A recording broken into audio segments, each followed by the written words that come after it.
Sunday, everybody. Welcome back to Tourist Sunday.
Why am I so nervous? Because y'all are here with me. That's why I'm nervous. You know? No, I put it on us. Because normally I'm finishing a blunt right now. Yeah. You can get some more, man.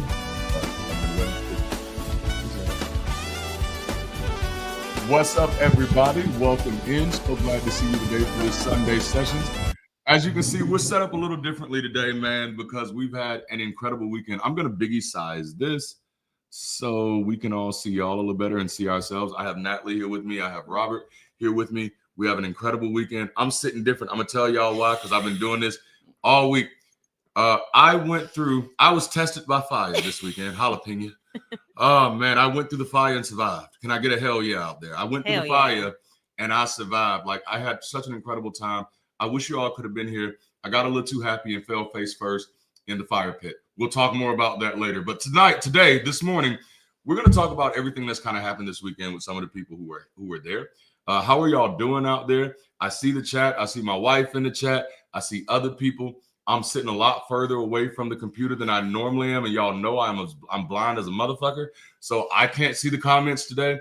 Robert, how are your eyes, man? Can you see? I can see it. Yeah. What's hey, everybody. How are we doing on audio? Did we sound okay? Can you hear everybody? That's a good question. Yeah. Yes. Can y'all even hear us? Let's start there. Leave a comment if you can hear us well. Come on now. All right. So I got a question. We're going to start this for both of y'all because I'm just going to be asking y'all questions because I'm tired. I've been speaking all weekend. So I want to ask y'all, what has this weekend been like for y'all? It's been very validating that this is like actually going to be a thing. Wow, yeah. Yeah, because like everybody getting together felt so real and like everyone was so genuine and comfortable with each other. Yes. Like I love that. Man. Robbie, for you? Yeah, I mean, it was a party. It was really a party. Like you guys missed out. If you were thinking about coming, you didn't. It was just it felt like being in a movie in a way because like the rhythm of conversation was so smooth and funny and people getting along like everybody knew each other for a while back. Yes. It's natural. So yeah, really natural vibe. Like that's one thing that I kept saying the whole time. Like most of us in the room like 2 months ago didn't even know each other.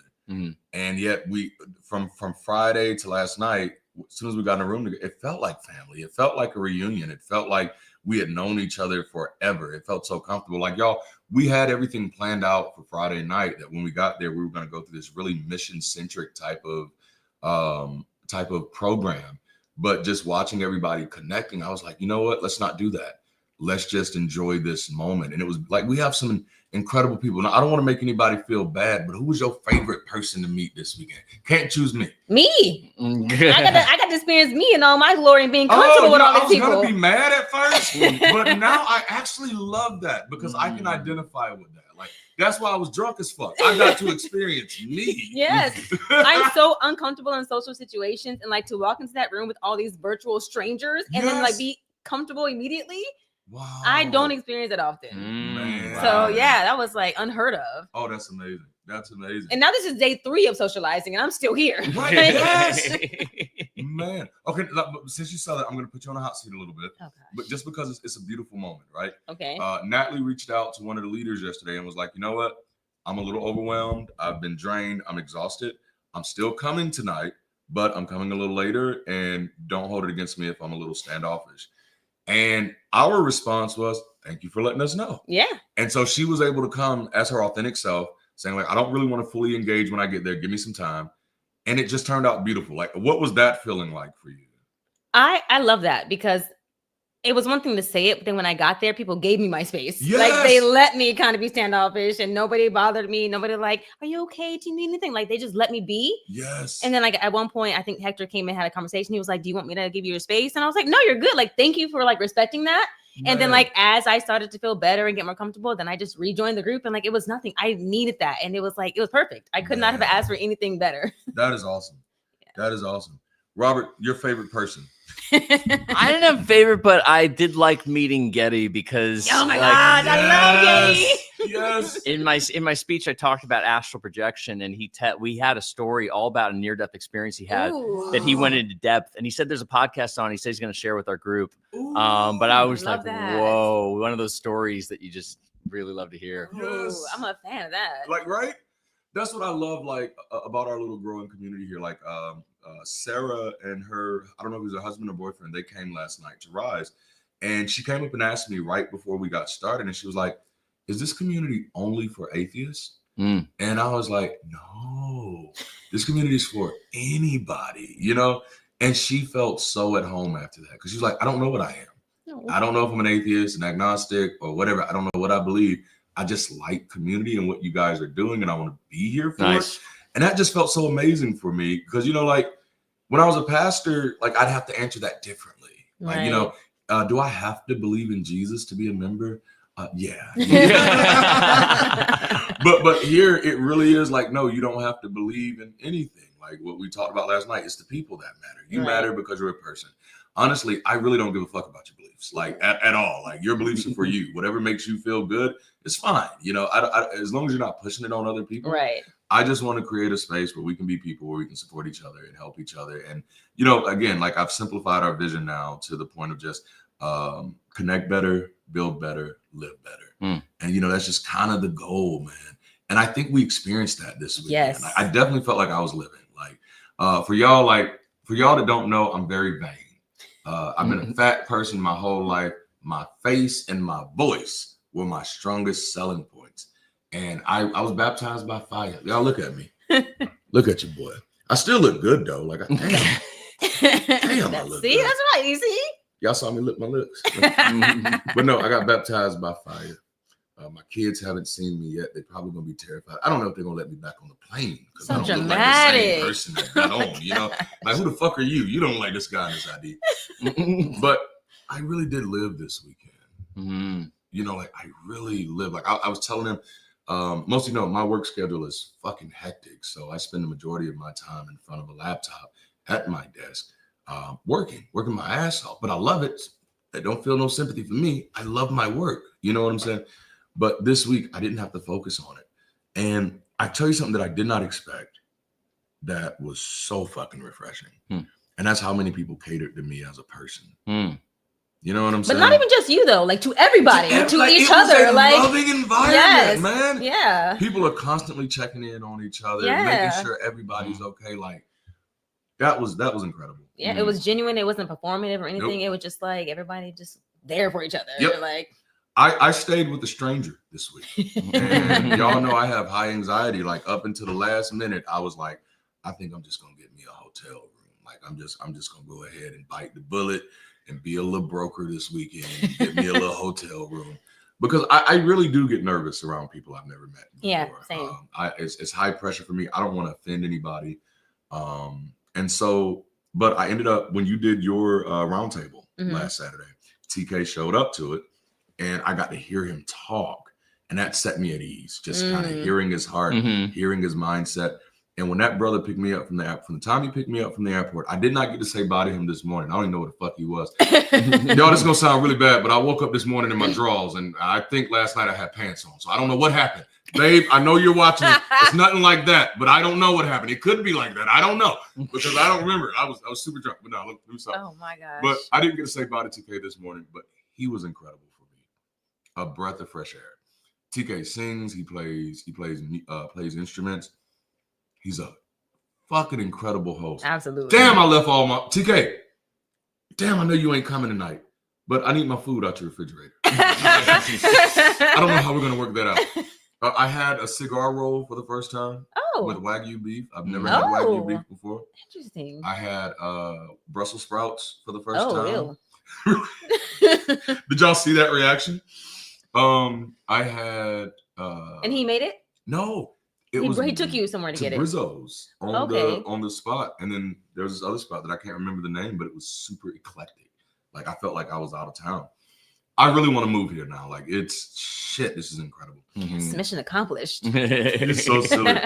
TK was amazing to me. And I think because that was my biggest hurdle of dealing with knowing that, oh shit, I'm going to be staying with a stranger for a while. Robert was easy. I'm staying with Robert tonight. I'm crashing his place.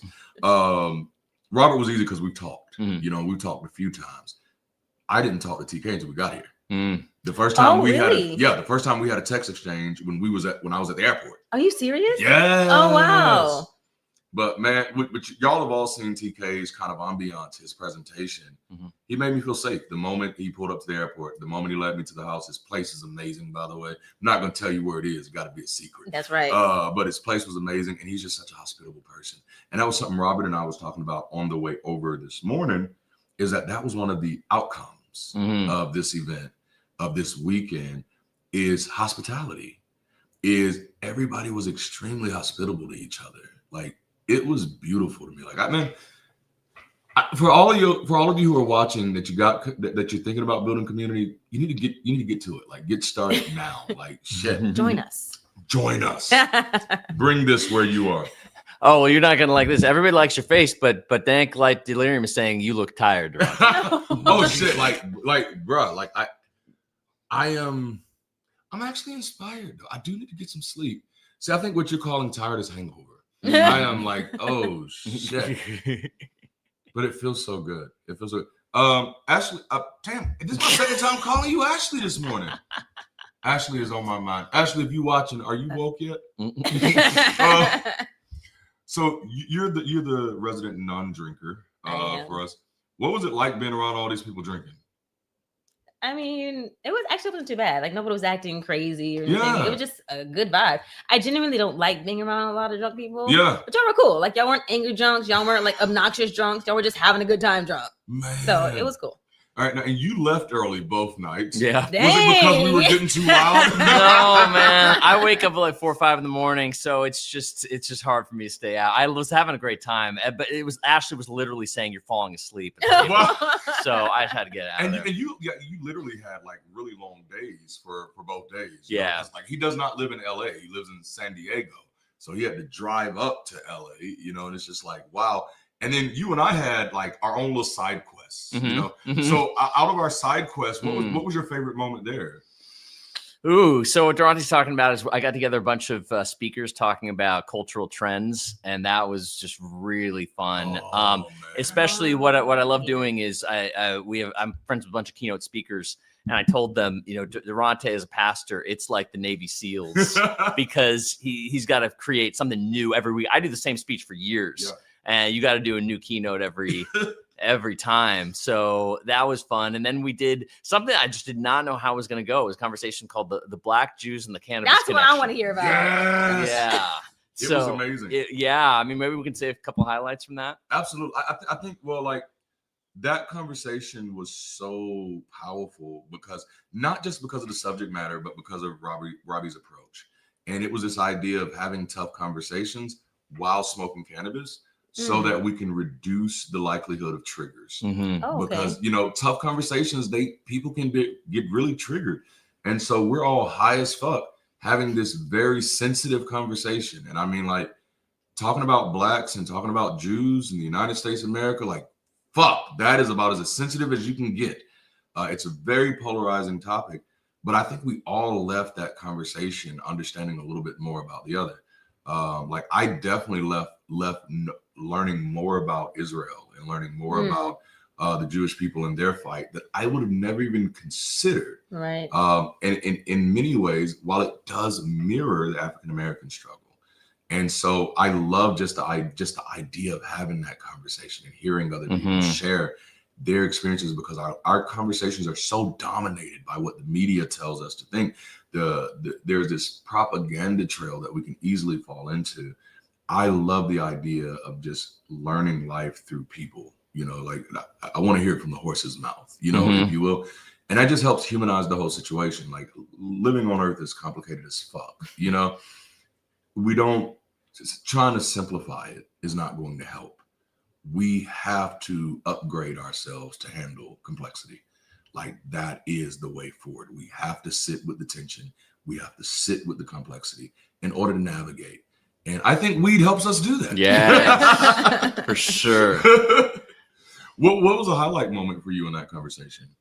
Yeah, I think it was, I wish I had my notes in front of me, but I think it's, what thrills me is the possibility, because like I had heard about this Instagram account called the Black Jewish Unity, and I'd heard Van Jones saying that the Black people need to be there for the Jews because the Jews were there during the civil rights movement, the Blacks, and I just kind of see this potential like a like just an odd pairing that ends up being really cool, like Snoop Dogg and Martha Stewart. It's like you wouldn't think that, but it works well. It works. And I think there's that potential for those two communities that way of like, I think there could be that real mutual respect going on, saying, look, your world's so different, our world's so different. And then I just think it's fascinating, the cannabis connection, because it's clearly in the Black community, but people don't really know it's part of the Jewish community. Like, I had no idea. I didn't know that was a thing. No. Because it's both a connection of, like, some people say from Holocaust trauma, from that type of thing of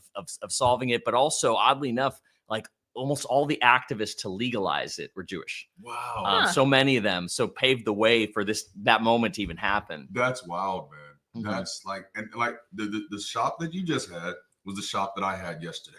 I'm like, what? This is a thing? Right. Like, is weed kosher? Like, how does that work?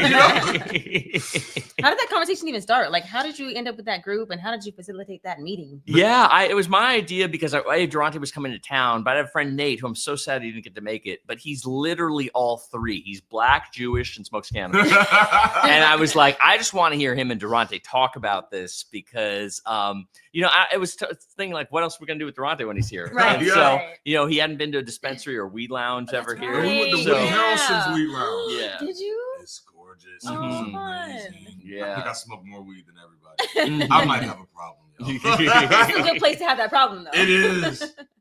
Yeah. Man.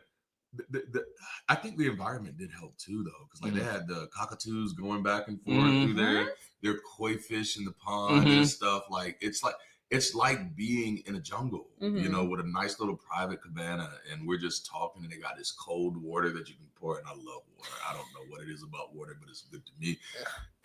But like, Robert, I do want to thank you for that experience. That's not an experience that I don't think I would have had. Yeah. I don't think, if it wasn't you who asked me to be a part of that, I think I would have said no. Oh, interesting. Oh, wow. I think I would have said no. But because I've gotten to know you so much, and I kind of know your story before meeting you as well, it was like, oh no, this is going to be fun. Okay, wait, what about that would you have said no to?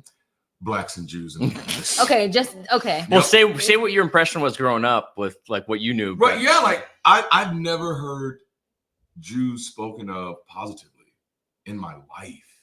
Like, and that didn't really dawn on me until yesterday in that conversation, that every reference to Jewish people in my life has been negative. In any conversation that I've ever heard of it in, it's either about them stealing money from our artists, or controlling all of entertainment and media.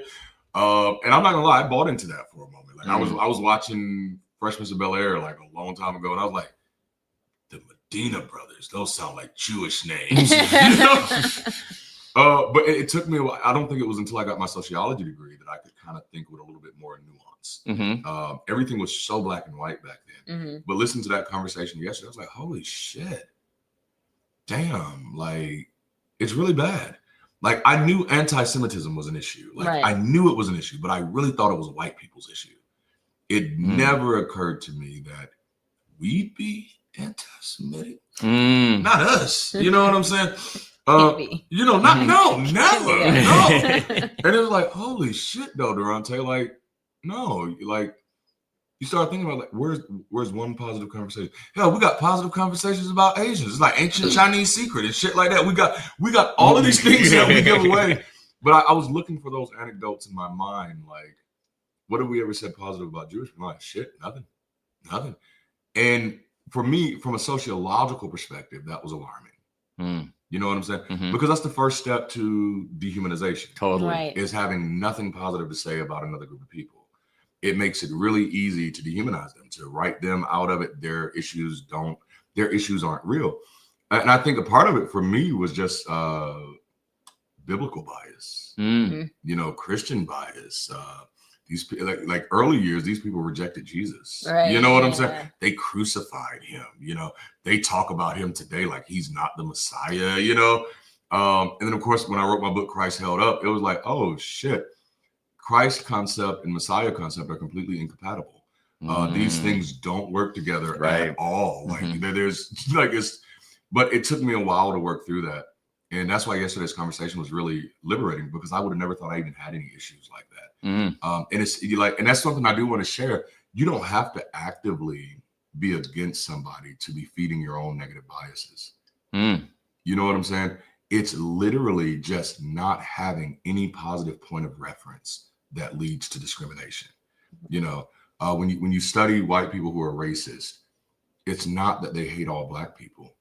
They have no positive point of reference for any black person.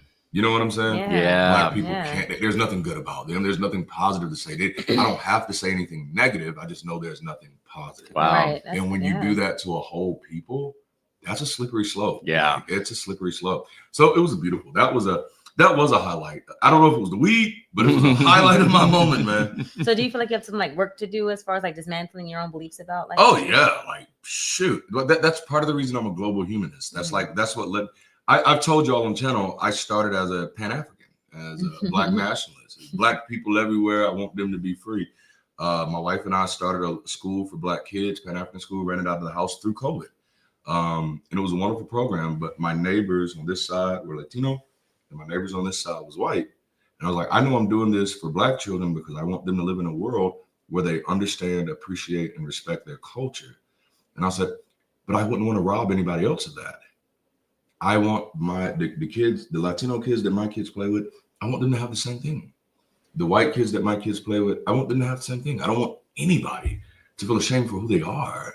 I want them to learn how to love themselves, how to respect themselves, how to build their future, how to build a better world. And that's why we're like, oh shit, I'm not a Pan-African. I'm a humanist. I'm a globalist, man. Like I just really care about all people because my children, again, it's selfish for me. My children have to live in this world. Right. And the only way they get to live in this world safely is if other people are safe. We all have to feel safe, you know, all of us. And so that's when I kind of made that deviation. So it's been a work in progress for me, at least for since 2017. That's when I officially left the idea of being a Pan-African. And so and I still care about the global needs of African people. That's always going to be a concern to me. Like I was born into that fight.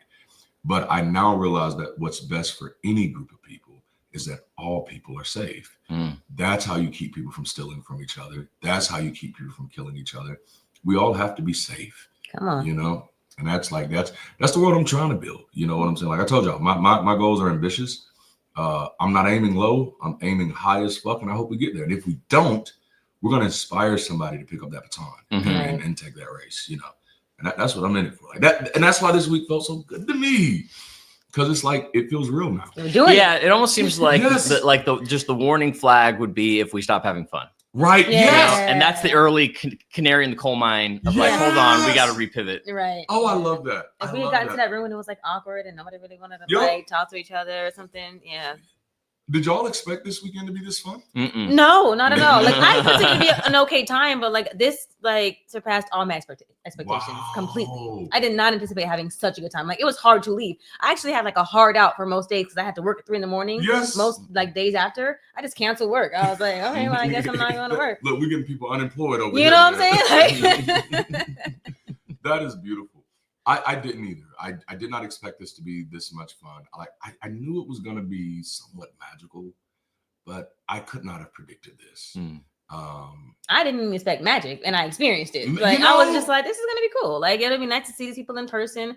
I did not expect to genuinely have a good time and have a struggle leaving, and like, you know what I mean. I wish this was like longer. Like I definitely did not expect that. I didn't have one negative moment the entire time. I was saying to Darante yesterday that like normally when I'm in a social setting, I have to like take a minute to like step away and like just regroup and like breathe. And I did not have to do that at all that first night. Like I did not even think about it. I was just there, present, and I didn't feel any discomfort at all. That is so abnormal for me. Wow. Okay, so let me ask you all this. Between that experience and my videos, which one is better? And be honest. I want the honesty. Wait, you're talking in-person experience? Yes. How do you talk like in person? Yes, that like, and this is what I'm telling y'all. Like, I know I'm charismatic. I know I'm good looking on most days. I know I have a sexy ass voice. You know what I'm saying? But community is about each other. There's nothing I can do on my videos that can replicate what we experienced this week. You know what I'm saying? Like it's, what was her name? Holly? No, not Holly. From West Hollywood, from the lounge. Oh, Stephanie? Stephanie. She shared something about community that I absolutely love. She said what community does is it kind of empowers you to plug in, and you know you're really in community when nobody's on their phone. You know what? Yeah. Oh. Yes. And that's like, I was looking at that like all last night, and I'm like, people are really engaging each other. Nobody's really even checking their phone. The only time people were on their phone was like, "Where's so and so? Where's so and so? Is he okay? Want to make sure that he's good." And Yes. like, yeah. I think most of us had like missed messages from people like, Yeah. "Oh, yeah, I didn't know you." Because it was like, y'all, it was real community. Like, And it also makes me want to tap in more. yes, Because like I feel it and I see how real it is. I'm like, okay, I want this more. I want this more. Yep. Yeah.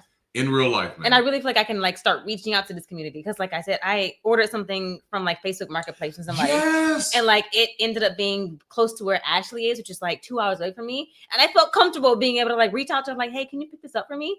And it was no issue. And like that's like a very small step in like the direction of community and what you can do with it. Yes. And I was like, I feel comfortable doing that. Like this is just those are the little things that most people overlook about the power of community. right. You know what I'm saying? The more people in the room, that's your network. You know, and I'm like, your network is your net worth. This improves your life. It makes life easier for you when you have people to do life with. And so, like, she saved you 2 hours. Yes. You know what I'm saying? Time is so precious. Yes. You know, but that is what community is. You all of a sudden have someone to call. You have someone to talk to. That's, I think, my world expands now. Yes. You know, because I have so many people I can go to now that I'm like, oh wait, I think we have somebody in the group that does that. Yep. Or I can reach out and say, does anybody know anything about this? Yes. And that really expands my possibilities. Oh, now speaking of which, now I got to ask you a question. Robert, you missed this little moment. This is going to be very interesting. How the hell did y'all end up singing gospel music last night? Like, I don't know. I have no idea how that happened.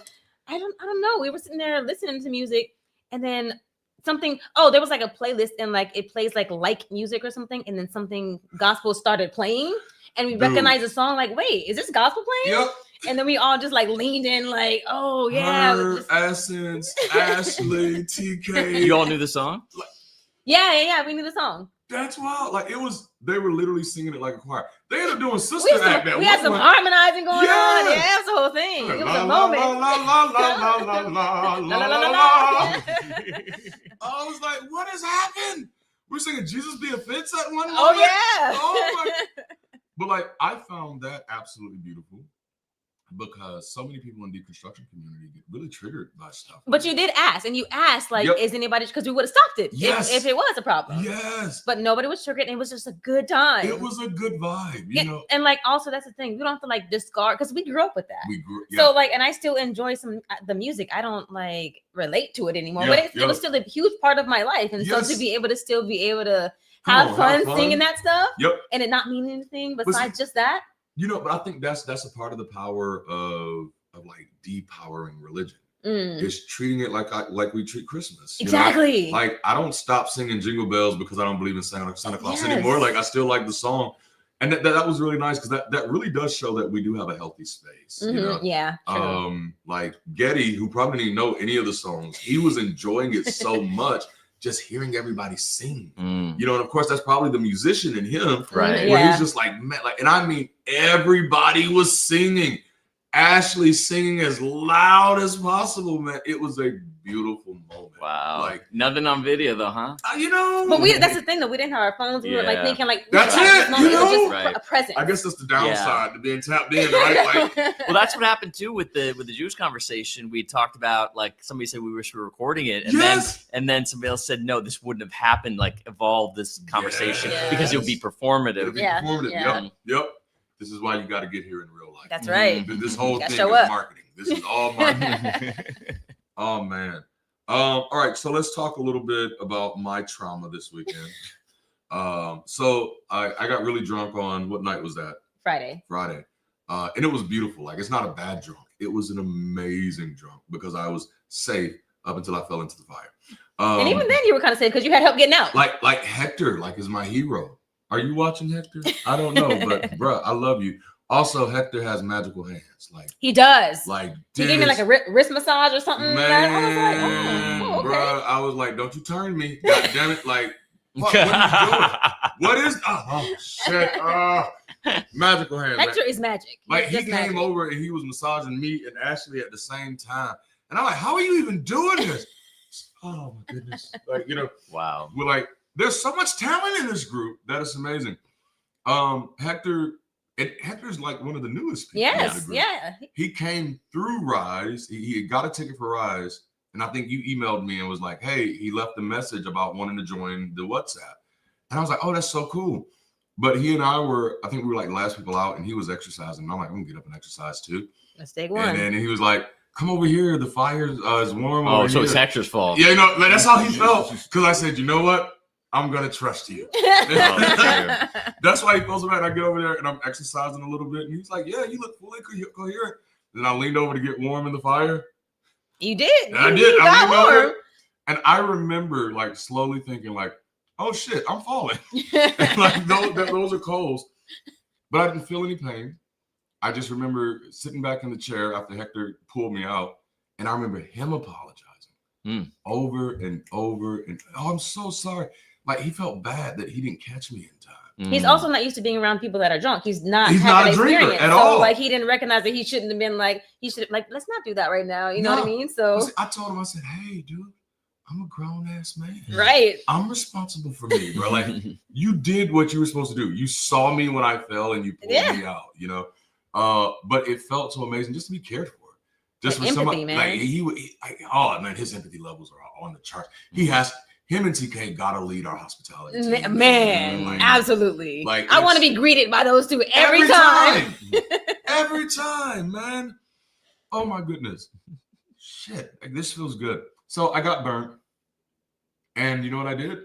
I worked it into last night's speech. Okay, but first you called me. I did. Like, asking for makeup. Yeah, he was like, I bruised my face a little bit last night. I didn't understand the extent. That's not a bruise at all. Bruh, did you see it's like second, third degree burn. Essence said, oh no! Those are burns? Those are burns? No! I'm like, Essence, am I gonna die? I felt like it was over for me, man. But that was actually one of the most liberating moments of the whole trip for me. And that's a very weird thing for me. But I tell you, like, I've struggled with vanity my whole life. And there's also just this issue of shame that I've dealt with in the church. And I talked about it last night because I think somebody asked me, like, when taking pictures, what did I want to do? And at first, it's like, no, just only get the good side. Don't get this side. And then I was like, you know what? Fuck it. I'm here. I'm authentic. Let them see it all. Because I was going to put on makeup, which, of course, you know. And then once you saw it, you was like, boy, don't you put no makeup on it? Because it would make it worse. Absolutely. My whole face would probably be exploding right now. But it felt good to show up and say, hey, y'all, I got drunk, fell in a fire, and I'm here to talk tonight.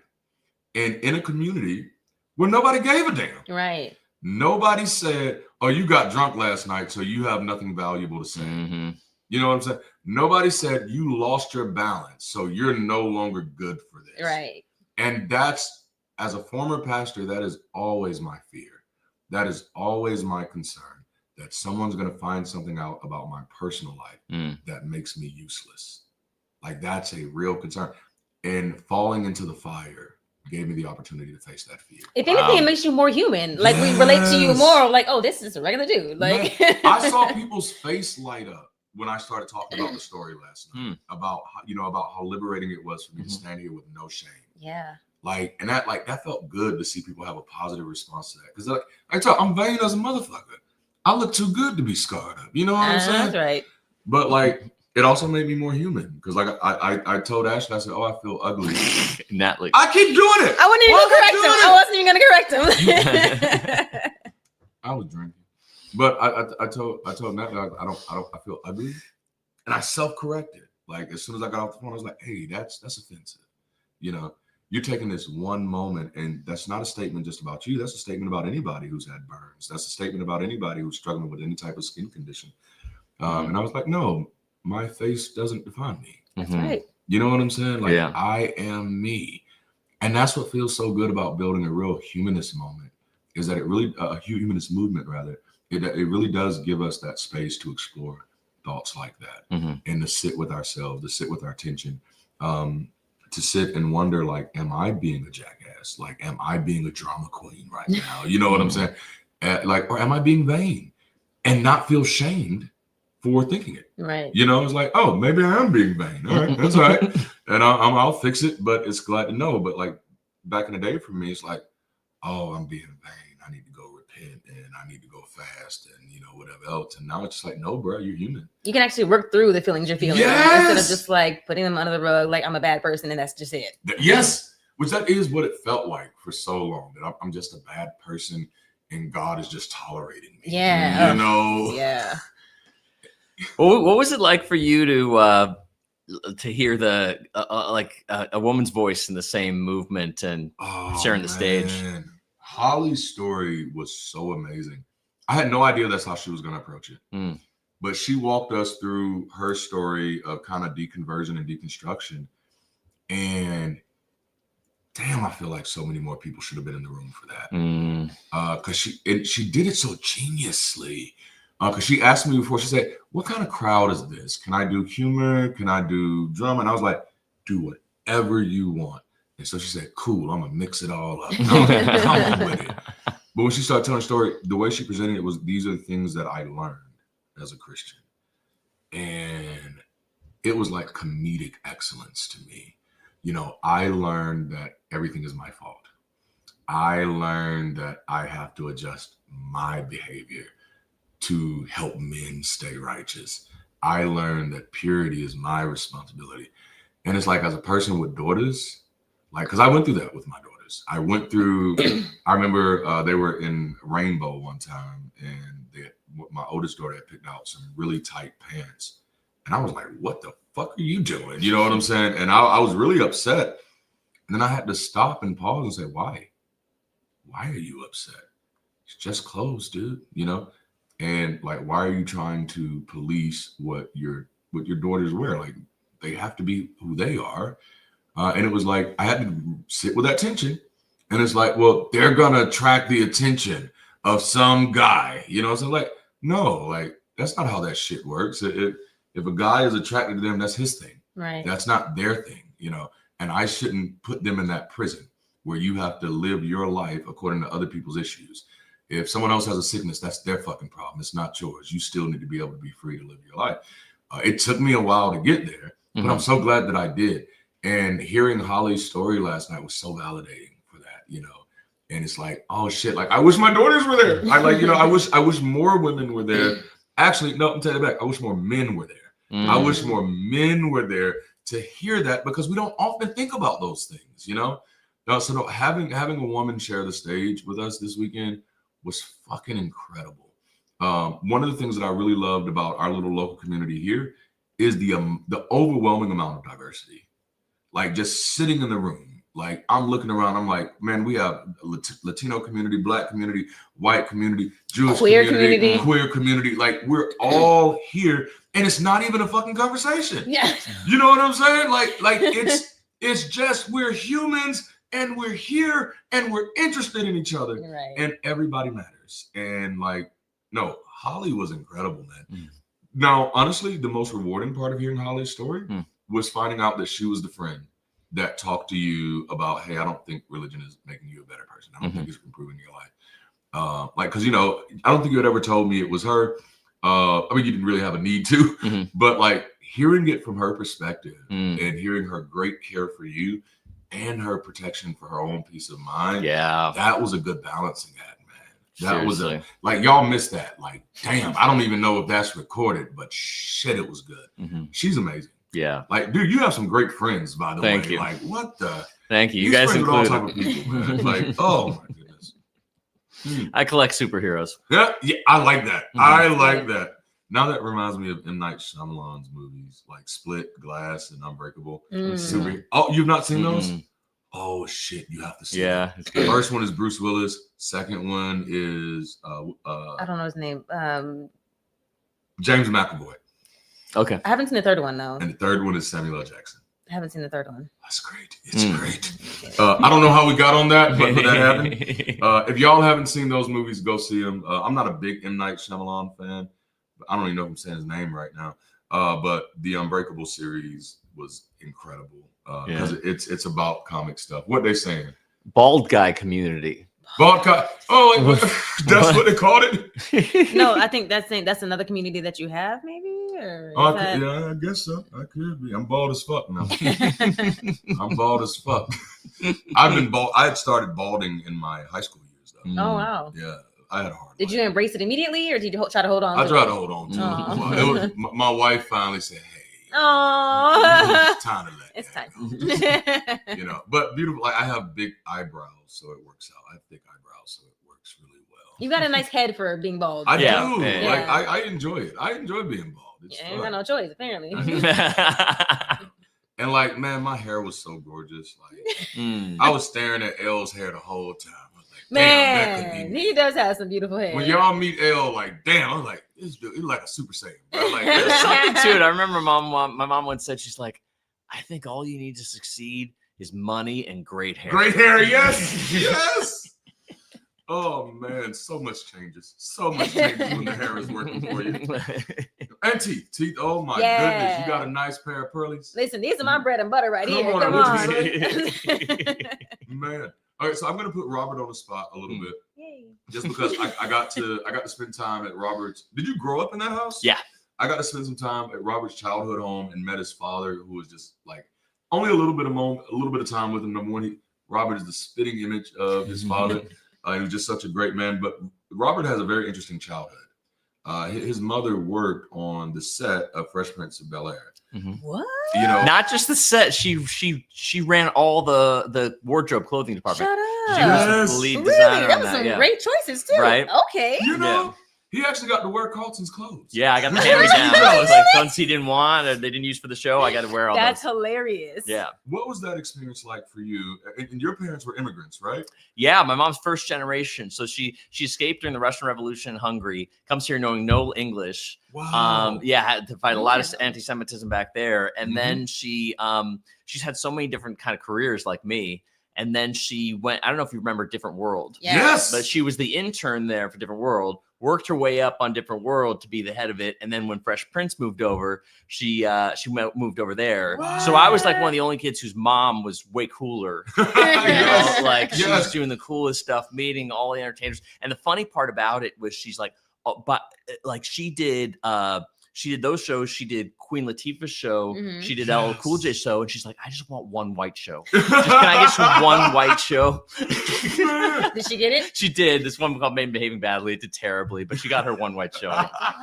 Like all of the shows you just mentioned were like classics. For me, like Different World, Fresh Prince of Bel-Air. Fresh Prince of Bel-Air, Living Single, LL Cool J's show, In the House. Yes. These, like, number one, so much of my presentation as an adult are defined by characters from those shows. James Avery from Fresh Prince, Uncle Phil, like he was my hero. Like I loved the way his character practiced tenderness towards his kids and towards his family. I loved the way he self-corrected when he was wrong. LL Cool J and In the House, I love the way that they challenged that character to challenge masculinity. Where LL's a big dude, good-looking guy, and they made him a vegan and a vegetarian in the show. they made him really sensitive towards women's needs. And that was amazing to me. That defined who I am as a man. Dude, LL Cool is the real deal. Totally separate from this. I was an intern for TV Guide, and they sent me to the television conference, and I needed to get quotes. And so I'm just like 16, tiny, and all these reporters are swirling because LL Cool J had his new show coming out, and they're swirling around trying to get. And he just goes, "Hold on, sir. What's your question?" And just turns to me, and I get to answer it. He answers it. He gives me like the high five, and then he's out. Wow. It was amazing. I get chills thinking about it. What is your life? Yeah, right? We need to talk. Yeah. Like it's, and again, that's kind of the power of community. You never know who you sit in a room with. Right. Yeah, right. You know, like that's amazing. Like that's when, like, I damn near cried when you sent me that message, because I was like, you know, again, these shows shaped my life. Watching Carlton and Will go back and forth, their relationship helped me define what it meant to be Black for me. You know what I'm saying?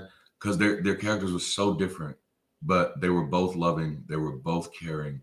They just had different ways of expressing it. And it helped me kind of wrestle with who I was as a person. Am I the nerd or am I the jock? You know what I'm saying? And Carlton gave me great comfort in being the nerd. Like they wrote some great shit for Carlton, man. Like, Yeah. Watching him, I was like, that dude's a man. Like watching him, like he put Vivica A. Fox in her place in one of the episodes. Yeah. Like that shit was like, excuse me, ma'am, you are being disrespectful. Damn, nerds can be like that. Yes.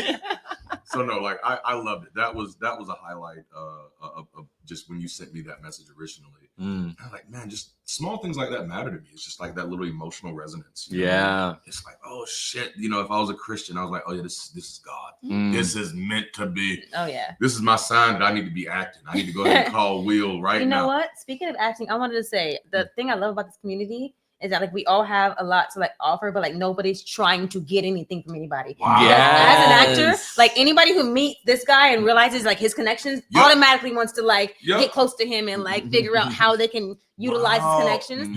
And that's not a thing that happens. Or even you, like, oh, he's connected. He's got some YouTube followers, and like I want to follow him because of whatever. Like that's not a thing that exists here. Good call. So and amazing. I love that. That is like, especially in LA. Yeah, for Right. LA. LA, yeah. damn, like so, like nobody's really like opportune. Like it's not like people aren't treating this like an opportune moment. Like, oh, what can I get out of this, and what can I get out of him? And like, it's not a thing. No, I think because we've hit the true value add. It's just like people want to feel like people. Yes. They just want to exist without the pressure. I think Ashley said a few times this weekend. Ashley or Natalie? Ashley, I got it right this time. I got it right. But Ashley said a few times this weekend that one of the things she loved is that there was no need to perform. Yes. There was no need to perform at any time. And like, I love that because I felt that. Like, and I tell you all the time, I'm a high anxiety person. So I'm pretty much always performing. Right. You know what I'm saying? And I didn't have to this weekend. I could just chill. Like, again, that's why I fell in the fire pit. Because I'm not doing the performing. I'm just existing, drinking with no checks. You know what I'm saying?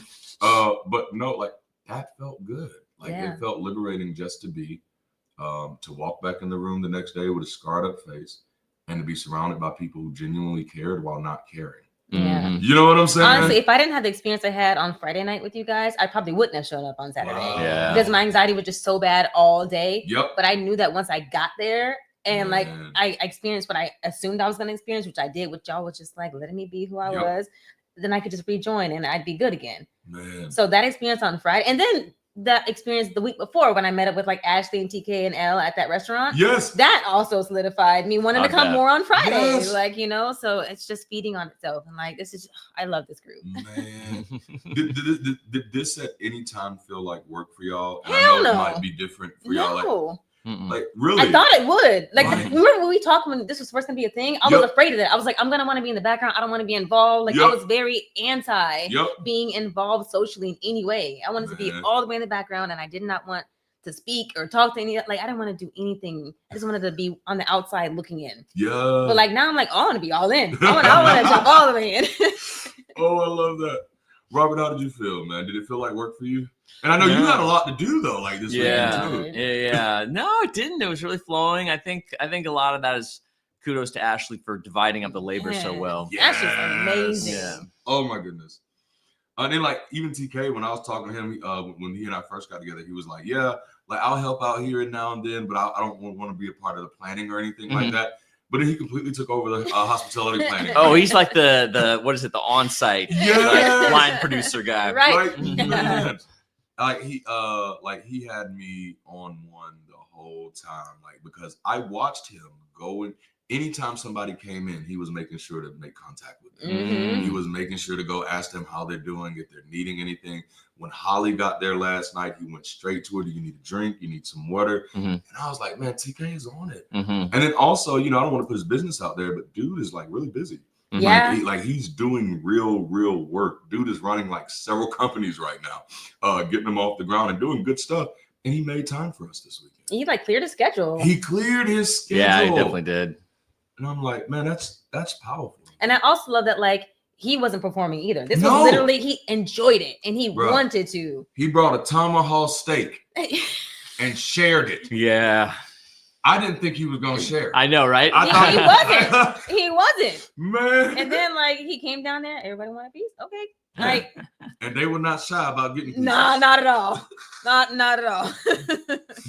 That was beautiful, man. People were sharing food. Again, like these are strangers, but they're comfortable enough to share food. Listen, I drive from California to Florida like once a year, right? Yeah. And back. And I stop at this tea shop in El Paso. And it's only in El Paso. It's like 4 different shops.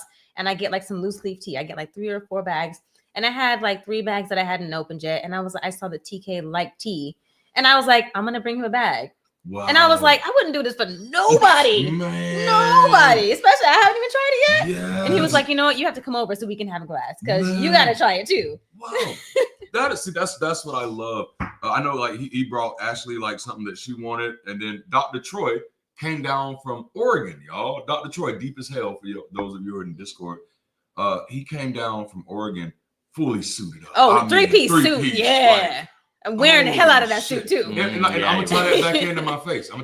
Because when I shared the story about my face, about I decided I'm just gonna show up authentic. I had no clue that was gonna resonate with him about his suit, because he was like, I didn't know what to wear tonight, but I really love suits. And if you watch his YouTube, that's my plug. Go check out his YouTube. If you watch his YouTube channel, like almost all of his videos, he's in tuxedos. Oh wow! And he decided. He said, you know what? I don't care what everybody else is wearing tonight. I'm just going to wear the suit because I love wearing suits. And when he heard me share that story, he's like, that was so validating for me. And I was like, that's a little weird, but I'm glad it worked. I'm glad it worked. But no, like he came all the way down. And when TK found out that he came from Oregon, TK was like, I have some wine from Oregon. And he was like, and it just so happened to be Dr. Troy's favorite wine. Oh, wow. So what did TK do? He went back up to his room to get the wine and bring it down to him and took a picture of him with the wine. And it's like, this is insane, but it proves the point that's my thesis. That's been my thesis for Brick City. The whole point is that we don't need gods to love each other. Right. We don't need these superstitions. We can just be good to people, just as people. You know, having a god or a deity, that's just a cherry on top for some people. But reality, where the value is, where the real ice cream is this right here. The one thing I can say for sure. And some of you are going to disagree, but God has never showed up for anybody. Like, that's one thing I can pretty much say for damn sure. So why do people keep showing up? Right. It's not for God. It's for those people. They may not know how to say it yet, but we don't have to pretend like we don't recognize what it is. And we can get that same benefit. Right. Who was it who was saying, I forget who it was, but said that community has been so hard to create without an external locus that is connecting. God there or not, that's that connection point. Oh, you feel that way, I feel that way, right? Yep. And it was great that you brought up that conversation about that video clip that secular communities don't usually go beyond 5 years. And like, where is that? Is there going to be some sort of locus that we find? Is it going to be internal? Is it a principle? Is it an activity we do? I was saying to Darante that like in the world of systems theory, when you design any kind of system, it's not what you design it for that the purpose is. The purpose of the system is whatever the output is. Right. Right. And so I was saying, like, we've got some interesting outputs here. We've got like a party as an output. Right. You know, like, look, we showed up, there was a party. It was definitely a party vibe, man. Like, it really was. Like, What are some other outcomes that you think came out of this? Some other outputs? Like I know you mentioned hospitality as well, which that one was so good to me because you clearly, I think we've been talking about that one almost this whole episode. But what are some other outcomes that you think we saw out of this? And this is for both of you.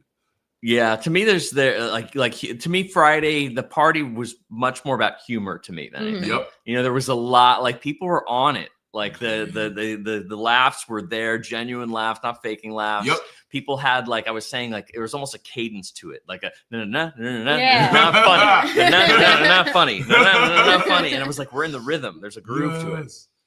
Oh, I think what I've gotten is like this group is a group of people that are like willing to give more than they're getting. Yeah. You know, like everybody's so willing to just give of themselves in whatever way that they can. Yeah. Without expecting anything in return. Just like genuinely, here's what I have to offer. And like willingly just giving it freely. That's so good. Because I think that has been a question in my mind all weekend is why are y'all doing this? Dude, You right. know, like, these people are like, it kind of doesn't make sense. It doesn't. No.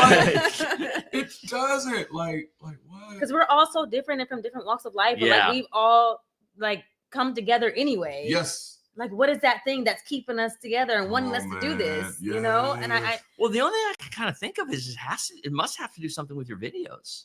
You know, because that's our connection point. Like, you are the connector. That's so. But I feel like this is something that like it's sustainable because of the people, because it is gonna be able to exist without you. Yes. Like, after you're gone, this kind of thing can still maintain. Yeah. I actually think Hector could definitely end up being a campus lead. This dude's mind is amazing. Like, did you get to have a long conversation with him yet? Oh yeah. Holy shit. Really? He's really into symbolism and stuff like that. He's very like aware. And like one thing that he brought to my attention last night, he was like, did you notice that fire has become a thing for this weekend? He was like, did you notice that Robert talked about fire in his story? It was behind you in the thing. And he was like, did the smoke rising while y'all were talking? Yeah. And I was like, holy shit. And he just loves that. He gave us one of the coldest lines of the event, that bridge city, what we're doing is the bridge between the past and the future. I was like, damn, this dude is good. He just drops nuggets. I think that what you offer is like you're the kind of people that are attracted to you. We're all similar in the same ways. So you are like, you're the beacon. Don't make me cry. Oh gosh. But you know, like I was telling Robert about this. Elle brought up a good point last night that because Elle just, I don't know what the fuck he be thinking about, man. Yeah, I know, right? Like Friday night, he had us talking about foods we didn't like. Yeah. But last night, anarchy. yes. Right? Last night he asked, "How many of y'all dream and remember your dreams?" Yeah. You know what I'm saying? And what I thought was interesting, because I don't know if you know, like it's not actually common for people to remember their dreams and be able to recall them and everything. But it seemed like almost everybody in the room were people who remembers their dreams, right, and recalls their dreams. And at that, I was like, damn, does Bridge City attract dreamers? Right. That is such a neat aspect to me. Oh, let me tell you something that just occurred to me. In my whole life, like guys that I've dated, I have a habit of being friends with their exes. Wow. Right. And it was always weird to me until I realized, you know what? It's probably because we're very similar. Yeah. They date people that are very similar to each other. Yes. I think like we are all similar in some kind of way like that. Oh, we're like, I can see that. No, damn, holy shit. I can really see that, like across different stages. So I'm gonna use L, TK, and Robert. All of y'all represent a part of me that I recognize. Either somewhere I've been or somewhere I'm trying to go. Ooh, you know what I'm saying?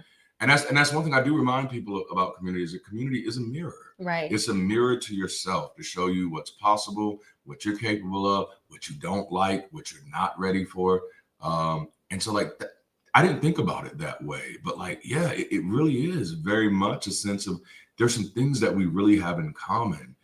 And that's so odd because we didn't fucking know each other a few months ago. Right. This is all so randomized that I don't think there's a formula I could have came up with that would have said, if you do this, this, and this, you'll get the same type of people. Right. There's no math for that. And the thing is, like, we're not even the same type. It's just similar. You know, damn, I'm gonna pull a Hector line. We don't have the same minds. We have the same heart. Yeah. You know what I'm saying? And that's why if it draws more people, they'll also be similar. And that's what can sustain this. Yes. And I do love that but that's a major part of building something that's separate from belief. Right. Is like not making the thing that binds us together something that's so personal so subjective. Right. You know what I'm saying? And again, like I've said my whole journey, I don't want to rob people of their belief. Speculation is powerful. We need it, you know. It's just knowing that it's speculative that's important. Yeah, I think that there's something to like this futility of belief in things we have very little control over or little information. Like that's why I don't really even engage in political debates. Because I'm like, those people they know some information I don't. I guarantee it. And I guarantee they can't tell me. And I don't know, maybe I would resonate with their decision if I knew the information. Maybe I wouldn't. But it's all speculation. So why am I going to put all this energy into belief in any of those systems? You know, now y'all know me, like leapfrogging is one of those things I've addressed on my channel. People will rage bait the fuck out of you to get you to leapfrog over issues that you really could be working on, to get you focused on some shit that you can't do a damn thing about and you're not even really interested in. And that breaks my heart because and I think you've heard me talk about this before, the outcome of that is often people who are very passionate while their lives are falling apart.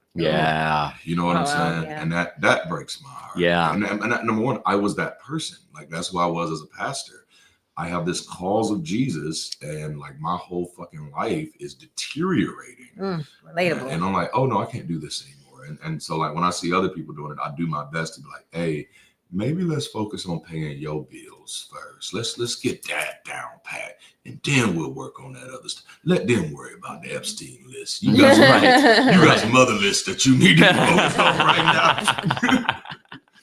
You know, but like it's kind of hard to say that to people nowadays. But the only thing that I'm really advocating for is like, please take care of yourself. You know? Well, I hope that we can go to more of that level. Like I was part of a very high level coaching expert group.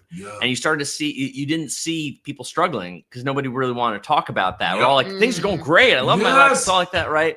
And, you know, I can already see touches of it. Like there's one a member of the community who wanted more work, and I said, okay, I've got this stuff that I've been meaning to get rid of. Maybe we can sell it together. And we're working on that. You know, and it takes that kind of vulnerability to say what your needs are. Vulnerability, that right there. That right there. And it'll be interesting to see, you know, how that the fun vibe goes into like the personal vibe.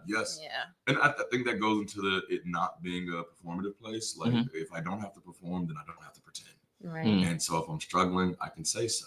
And because like creating a safe space is very important for us. And I see it almost feels like we're achieving it without even trying. You know what I'm saying? So it does make people like feel more comfortable being vulnerable, being open, being transparent, and asking for fucking help. And like I'd probably say that's the biggest thing that's killing humanity right now is that we're not comfortable with asking for help. We feel like we're going to be judged for it or we're going to be treated some type of way for it. So it does bring a great bit of joy to my heart that we're creating a space where people are like, no, like, help me, you know, like, let's go. Like that feels good. I mean, I had an experience of like a reverse of mentality. And I remember I was living in DC and I was really, really sick and I didn't have any like friends around. I didn't know what to do. Like I couldn't even move to get to the CVS to get something. And I called my neighbor and she came over.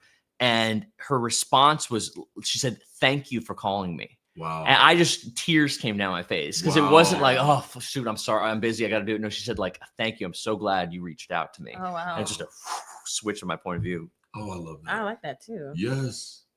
Like it's, I mean, there's studies on how when we do something that's altruistic for other people, it really does make us feel better about ourselves, you know? And I think that's some of that energy we were all feeding off of this weekend is watching how great other people felt. I think in many ways, especially for us who actually try to plan this and pull it together, like it was validating to say, oh shit, this is working. It's really happening. For people who were wondering what the fuck is this gonna be, I think this was like validating. You know? Like, oh my goodness. It was definitely validating for me because like, I don't know what the fuck is going to happen. What we got in there? Somebody's saying, have you ever talked about Ephesians 6:12 with your videos? Because I struggle with Christians on that because we are mortal, supposed to fight eternal enemy. And also I see no one doing that. I was actually an Ephesians boy. Oh. And I was actually an Ephesians 6 boy, but not for verse 12. I love Ephesians chapter 5 and chapter 6 because of the fivefold ministry. Now that he has descended, he ascended into heaven, giving gifts unto men, some apostles, some pastors, some prophets, some evangelists, and some teachers. And I was an apostle. I was a prophet. You know what I'm saying? Look at that. Oh, man, look at that. See, I used to love prophets now. I used to love me some prophetesses. Hallelujah. Hallelujah. But like I was like, looking back over my Christian life, I was more of a Pauline disciple than a disciple of Jesus. I identified with Paul so much, probably because he talked about suffering so much. And that definitely latched on to my poverty complex. It gave me a reason to feel good in my poverty. If I'm poor for Jesus. It's for something. Yes. You know, fuck Paul. Like, damn, you robbed me of so much. But like, I was seriously into Paul. I think what he may be what that person may be referring to is we wrestle not against flesh and blood, but against spiritual principalities and high places. The culture of church that I came from, we would reinterpret that. Like my early churches, it was all super spiritual, right? These are demons in high places. Not the charismatic church. Right. It's the power of the air. It's communication. It's media, stuff like that. Yeah. It's whatever you need it to be. It's whatever you need it to be.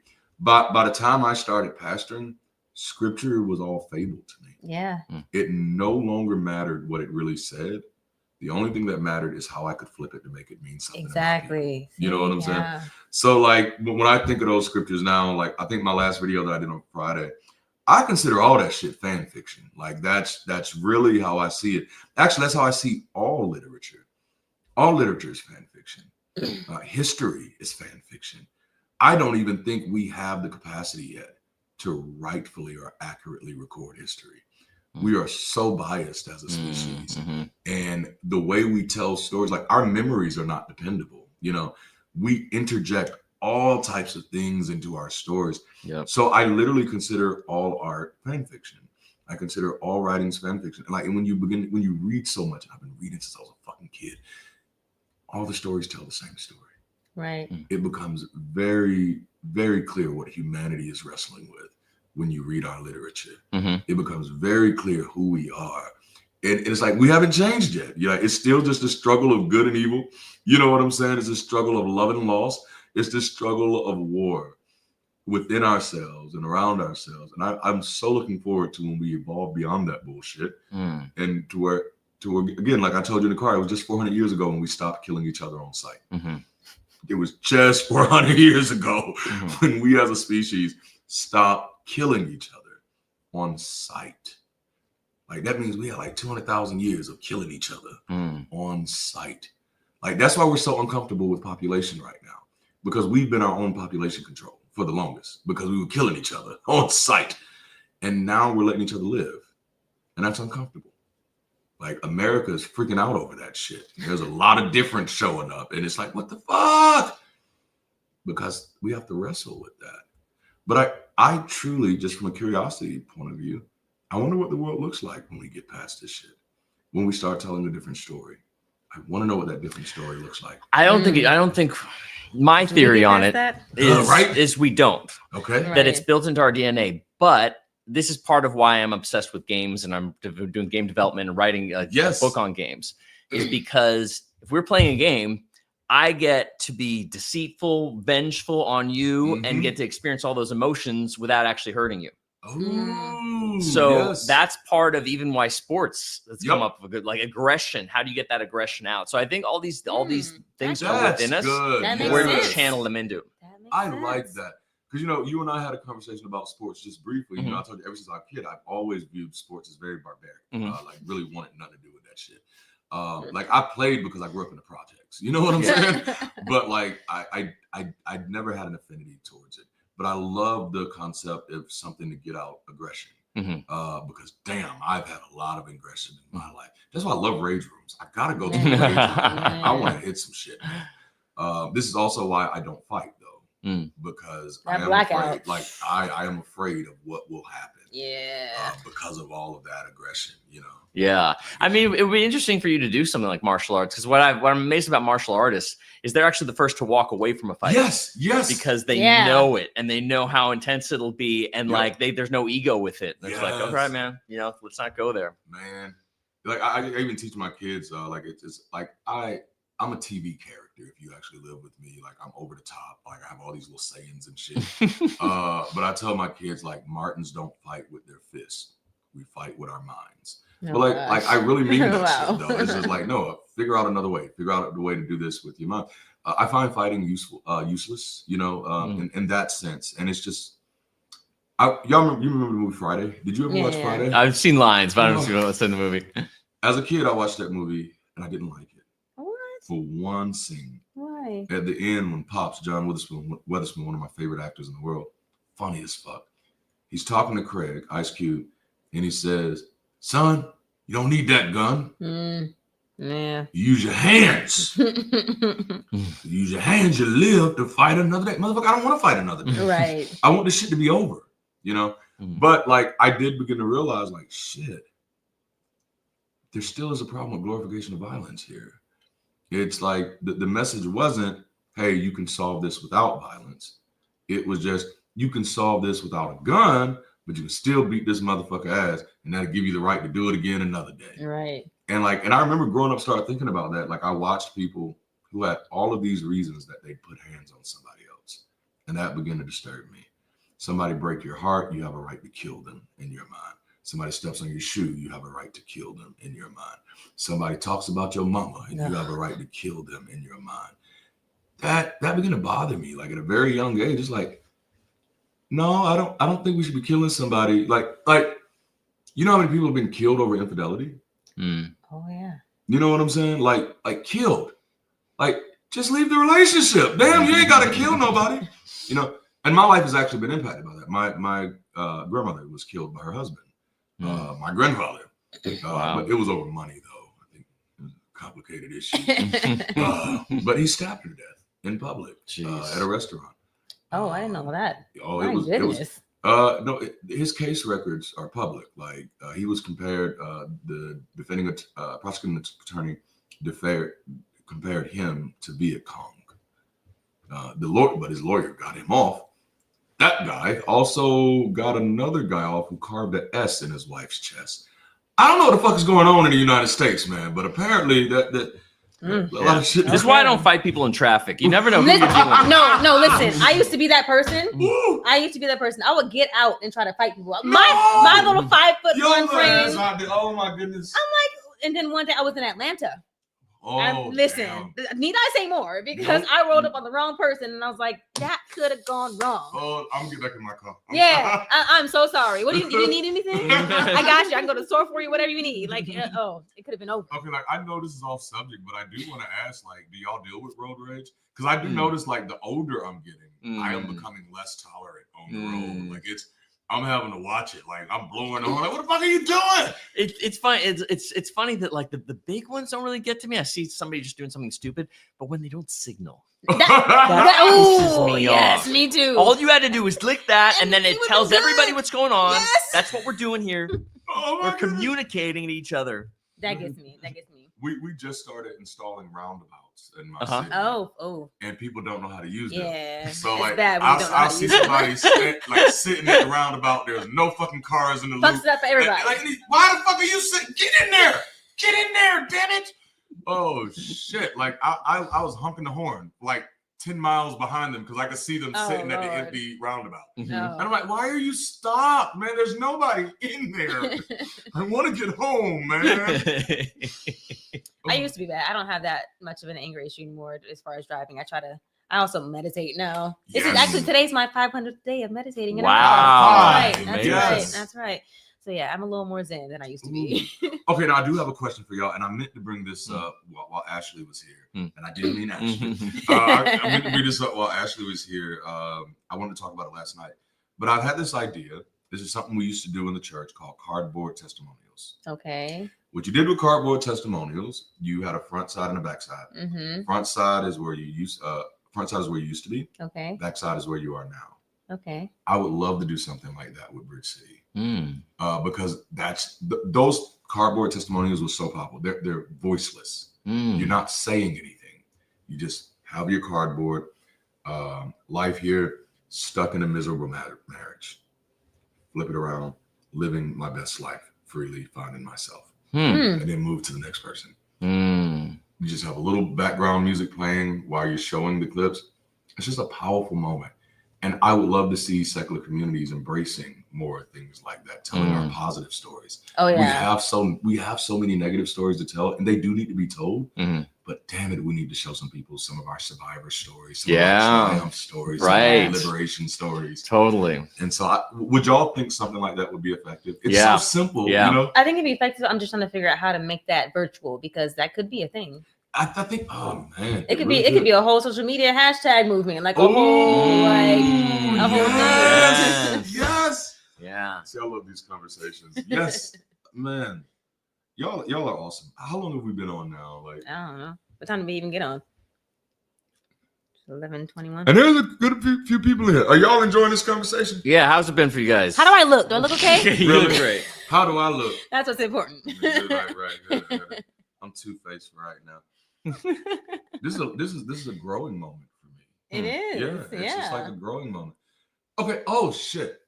I have to say what's like been the most liberating moment of this for me. Because I'm a church planner. So this is what I do. This is what I did. This was my life prior to walking away from the pulpit.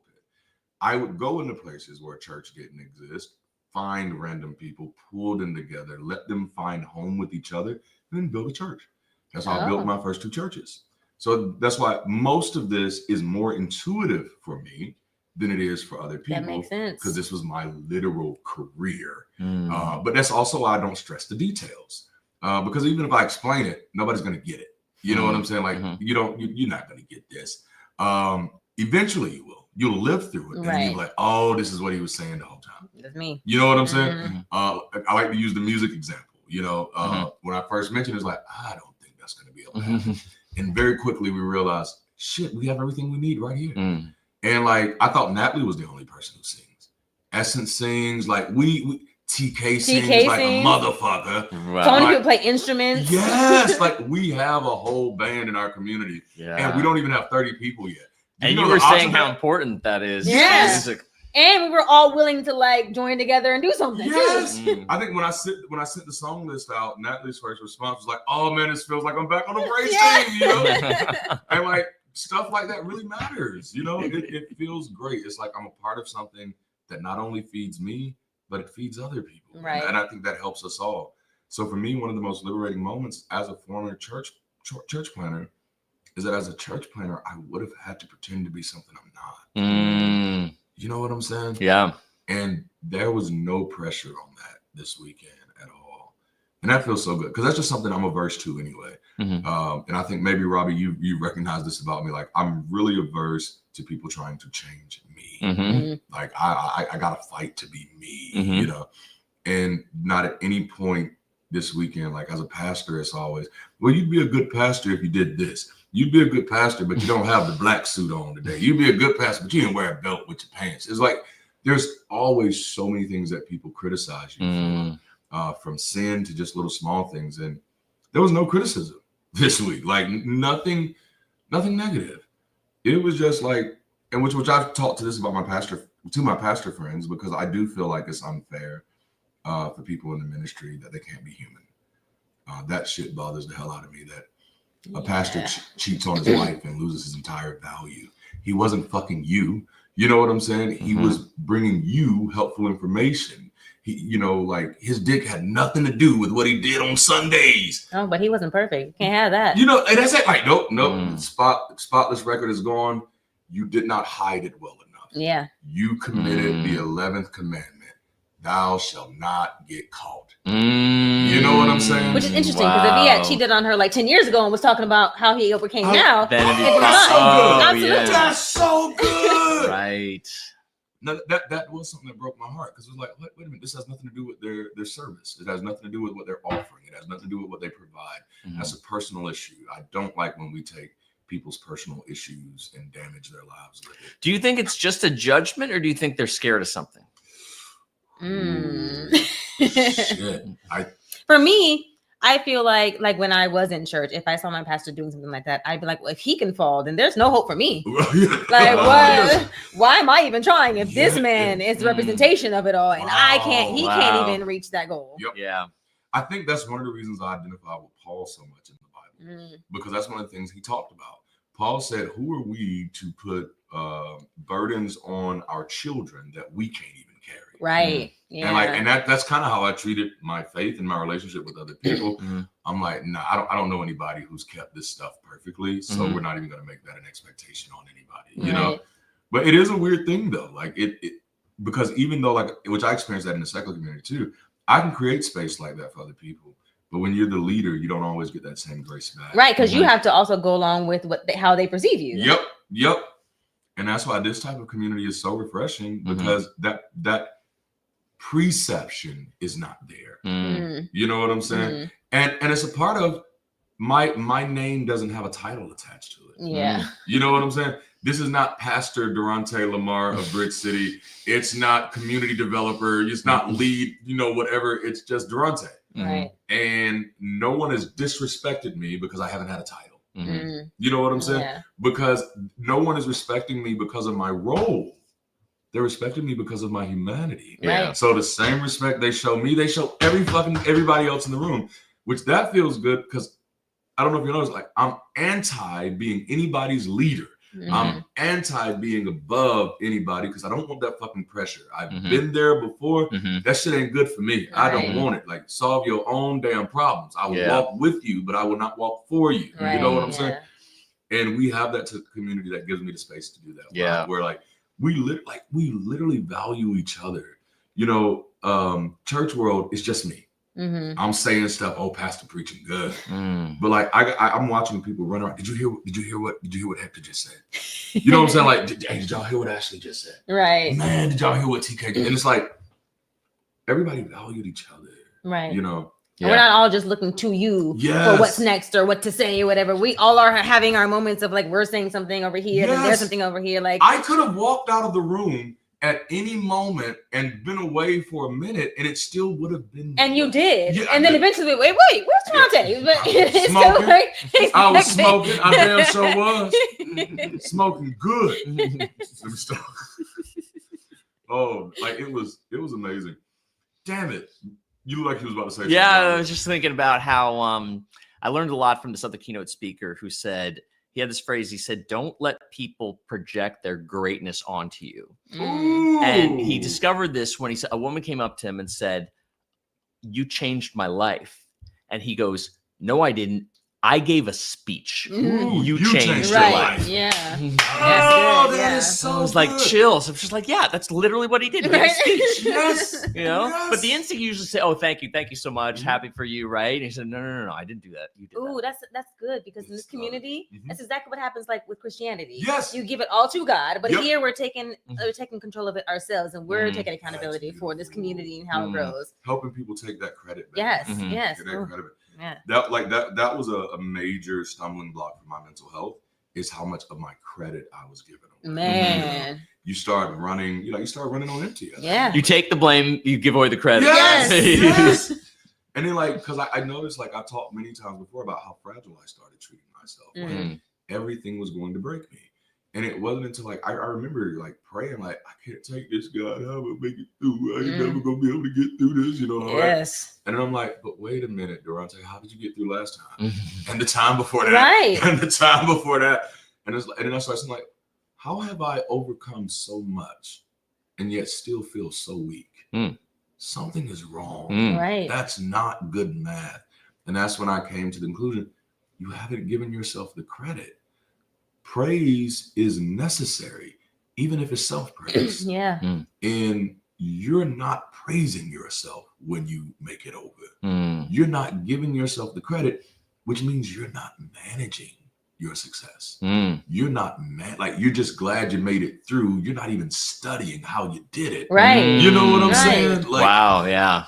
I've been masterminding my life lately. Like I told you, I was born into debt. My mother, but when I graduated high school, I had $30,000 in debt in my name. That wasn't yours? No, it was hers. Oh. I didn't find out until I got my first apartment at 17.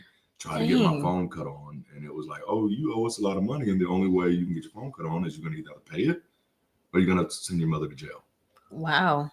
You got to file charges. And so, like, I had to find a way to File charges, hopefully. I did not. I should have.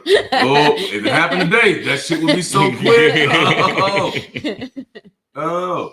But no, like that was like a rough situation. I don't even know how I got there. Why did I start talking about that? Oh wow, we've got an hour and a half, huh? We have. Like it's about that time. It's about that time.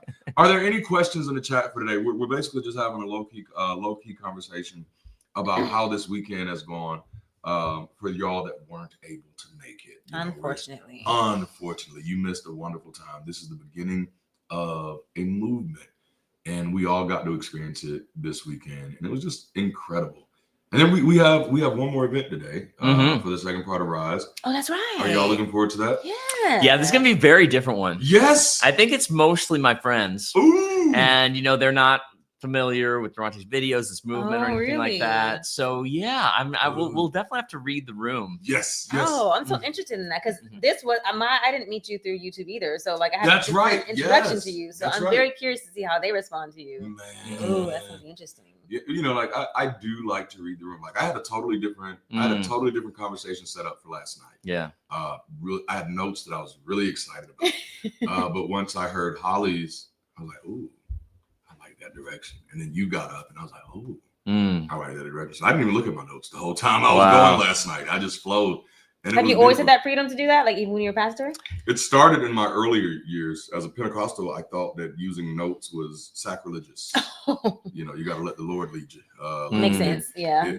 To me, as a speaker, it's part of the process. Yes. Like I write it out, and I had to have the thing to put aside to get the presents. Yes. Yeah, that makes sense. Oh man. Well, y'all, let's wrap this up. Do y'all have any closing thoughts? How are you gonna ask what they have questions and not look to see if there's any questions? There's a heart. I can't see. Yeah, there's no question. The Myth Vision fans. What? Myth Vision? JoJo's asking if they're Myth Vision fans here. I hope so. I love Myth Vision. Derek is my boy. Derek is a friend. He's actually one of the people in the secular community that actually checks on me. Oh. And he knows that I don't answer my phone. But he'll call me, he'll leave a message. And not even just checking on me, he'll do a check-in for himself. He say, hey man, just calling you, letting you know what I got going on and stuff. Oh, I like that. And I really do appreciate that. Derek has been one of the most genuine people I've met in this community. Is he a YouTuber or something? Yeah, he's Myth Vision. He's a big YouTuber. Oh, okay. Like he's bigger than me. My channel's small. I got a little bitty channel. He got a big old channel. Yours is getting a little bigger. It's getting a little bigger. That sounds like innuendo, dog. Didn't think of it till you said it. Right. I grew up with a dirty mind. Same. I did get kicked out of, or almost got kicked out of middle school for writing and illustrating a pornographic novel. Wow. Called Mighty Blow Young. Wow. Okay. You have so many great stories, man. Oh my goodness! Like y'all, I told Robert if my life was ever made a movie, it'd have to be like a miniseries. It's gonna have to be like 4 parts. It's like The Temptations. Like, oh my goodness, I don't even know what to include in it, but I love it. Like I do, and this may be a little narcissism. I don't know, but I do treat my life like I'm the main character in the story. You should. You are. You know what I'm saying? Like I imagine my life like a movie, and that actually helps keep me grounded. Because I'm constantly asking myself, would I like this character? Oh. You know what I'm saying? Yeah. Because I'm really critical of movies I watch. I am heavily critical. Yeah. That's good. And so I treat myself like, would I like this character? What would I be saying if I was watching this character in a movie? Wow. And he was doing this shit right now. And does that change your behavior? Yeah, it does. Really? It does. Because I know, I love heroes. I love people who care. I love people who go above and beyond.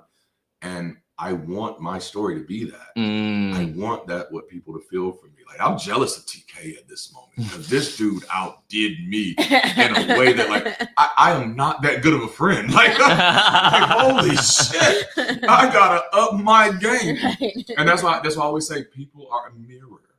You know what I'm saying? So seeing him like, damn, I'm falling short, bro. I have some things to learn on how to make people feel loved. And Yeah. You know what I'm saying? It's great when we find those models, because there's no other way to really learn it. Right. Yeah. Yes. Otherwise, like I told him, I said, like after spending the weekend with you, I realize I'm a horrible friend. Like I don't call and check on nobody. You sure don't. You don't be answering text messages or nothing. I've been so hyper focused on grind mode for the past few years of my life because I'm fighting poverty and I'm trying to get the fuck out. And I realized I wasted time for so long. So unapologetically, I went into this mode where I have to be hyper productive and I got to get things done.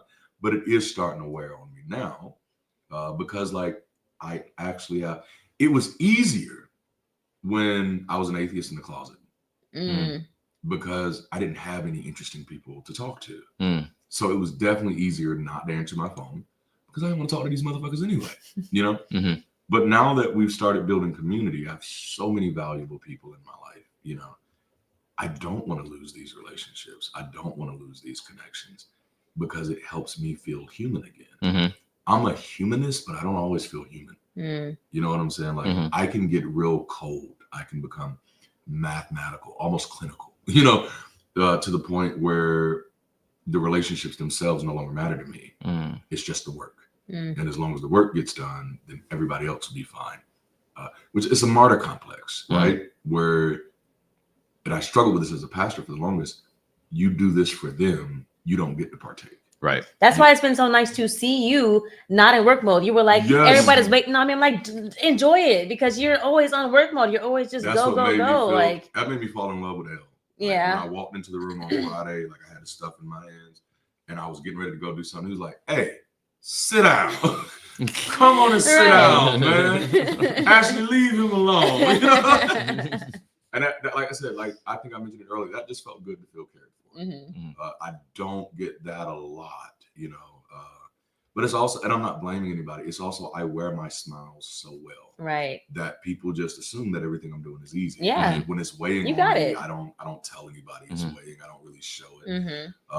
So having people who don't need me to look like I'm broke down and busted and disgusted, for them to say, "Hey man, take a break." That feels so good. Like you don't have to wait till I die to say maybe you need to take a break. But that felt really good, man. That felt really good. Did we have any questions in there? No, I didn't see any questions come through. Okay. Well, y'all, thank y'all for joining us. Oh, except one. Any word on growing a Detroit branch? Ooh, I need to look at our tap-in list and see how many people we have tapped in Michigan. We have a musician in Michigan. I know that, and she is fire. She's an organist. Oh my goodness. But no, the key is if you're in Detroit, if you're in Michigan, and you want a Bridge City community, here's a few things that you need to do. Number one, tap in. Go to the website. Tap in. The link is in the description, which I'm actually going to update that link soon because we're going to have y'all coming in online in a new thing. Oh, yeah. So instead of tapping in, we'll have them go straight there. All right. Yes. All right. But for now, tap in. Let us know what you want to do. Do you want to attend? Do you want to help lead? Do you want to help host? And then my biggest thing, follow through. Okay. If you tap in, I'm going to send you emails. If you don't respond to those emails, the only thing that happens is your name goes on the list. I don't know, tell you that I'm not coming out of my own pocket. I got 4 kids, 2 of which are going to college, and they're looking at Ivy League. Do you know how expensive that shit is? Okay. The work has to be there. Like Robert made this shit possible. Okay. And I'm just going to flex. He paid for my plane ticket. Him and Ashley organized for me to have somewhere to stay while I'm here. They organized for me to have something to eat while I'm here. And that's not even the most important part. If y'all would have done all of that and there was nobody in that WhatsApp group, I would not be here. You know what I'm saying? If I was, I'd just be hanging out with Robert the whole time, you know? But no, it's community. Tap in and then start finding other people in that area. And if you tap in as a host or a lead, I'll do with you what I did with Robert. I'll say, hey, as soon as there's some other people in that area, I'm going to give you their contact information. You call them and you get them together. I'll connect you with, Ashley, because Robert's moving to a new department now. He's head of product for DLD. We're doing big things. But no, I'll get you in touch with Ashley and she'll help you. Like, this is her passion right now. Oh, she definitely will help you. Everything you need. That was her number one question for me last night. What campus is next? Wow. I love that type of hunger. Yeah. You know, because, and I think, but a part of that came from the honesty. Like last night in my little talk, I said, this could turn out to be nothing. Right. You know, I like that. I like that realness. Yes. And I said, but then again, it also could turn out to be the biggest movement that humanity needs. Right. That lit a fire in her. Mm. Yeah, she was at. We were talking about it on the side. Like, what do you think is next? San Antonio? Is it yes. Austin? Or is it? That was a whole conversation. She was with like, everybody. she said, I think it's either going to be Austin or Portland. And I was like, damn. And like, she's not wrong. If you look at our map, and I don't even think she's looked at the map. I think she was just going by the energy in the room and talking to people. But if you look at our map, we do have a strong growing hub in Austin. Holly's in Austin. That's right. That as soon as she said it at the end, I was like, oh, that's attractive. That's attractive. Because I love her presentation. Man. Like, ugh. Yeah. So like Austin and Portland could be a really Portland. Was that the right one? Yeah. Austin and Portland could be really ripe. You know, I would love it. Obviously, I'm just gonna love it anywhere. I'm gonna show up. So you know, hey, we're gonna be doing these. We're gonna be touring with these. That's things, right. man, absolutely. But yeah, did I answer the question? Yeah, I don't even know what the question was anymore. You did. Yeah, I'm all right, let's wrap it up. Yeah, I'm hungry. We got a busy day, y'all. Okay, somebody want to? No, y'all don't even know how to control this. So I can hand this off to y'all. Right. Don't ask me. And then Robert has me using this alien mouse. It looked like Alien versus Predator. You know, I think it's going to shoot me. But thank y'all for joining us today. I hope y'all have gotten something out of this conversation. We have a busy day ahead. If you're interested in Bridge City Global, go ahead and tap in and get in where you fit in. And it, you know, things are going to be great. All right, that's all I have for you for now. Until next time, y'all. Keep rising and be the bridge. That's the thing that I often forget to say. And just know that this closing is going to be awkward because I can't see the screen. But I'm going to try to make it do what it do. Y'all ready? Oh, so you know with this, I think they said last time when they were playing stuff, they heard our audio. So I'm not we shut that off. Okay, yeah. Okay, so I'm going to make sure. Let me take. Like, that didn't even do nothing, did it? I clicked that and it did nothing. So let's do this. Bam. I love y'all. I can't wait to get back home and we're going to have a lot of conversations.